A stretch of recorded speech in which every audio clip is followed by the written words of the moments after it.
BRS party పుట్టక ముందే ఈ చట్టం వచ్చింది అంటే దాని అర్థమైంది అంతకంటే ఎప్పటి నుంచో ఉన్నవి ఇటువంటివి అని కదా.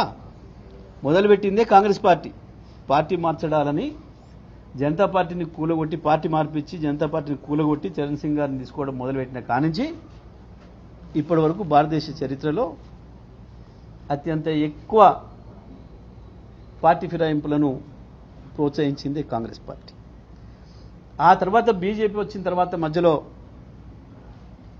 ఎప్పుడైతే బీజేపీ గవర్నమెంట్ను కూల్చడానికి నిలబెట్టుకోవడానికి వాజ్పేయి ప్రయత్నం చేసినరో ఆ తర్వాత మళ్ళీ ఈ చట్టాన్ని తీసుకొచ్చింది కూడా కాంగ్రెస్ పార్టీ.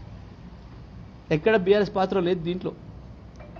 ఈ 10 ఏళ్లలో 11 ఏళ్లలో కాంగ్రెస్ను మించి ఇంకా అంతకంటే ఎక్కువ ఫిరాయింపులు చేసి అంతకుముందు వ్యక్తుల్ని ఫిరాయింపు చేసేది కానీ ప్రభుత్వాలనే ఫిరాయింపు చేసిండు మోడీ గారు. ఈరోజు సాయంత్రం వరకు కాంగ్రెస్ పార్టీ ముఖ్యమంత్రిగా ఉన్న ఆయన రేపు పొద్దున తెల్లారే వరకే బీజేపీ ముఖ్యమంత్రి కూడా అయింది. ఇది మనందరం కళ్ళ ముందున్న విషయం. ఇందులో ఈ చట్టంలో టీఆర్ఎస్ పాత్ర ఏం లేదు. ఈ చట్టం తెచ్చినప్పుడు ఈ 2 జాతీయ పార్టీలే పార్లమెంట్లో ప్రాతినిధ్యం ఉన్నాయి, కాంగ్రెస్ బీజేపీలు.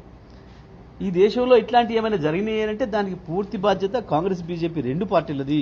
ఈ దేశాన్ని ఏలిన 2 జాతీయ పార్టీలు వాళ్ళదే ప్రధానమైన బాధ్యత తప్ప ఇంకోటి కాదు.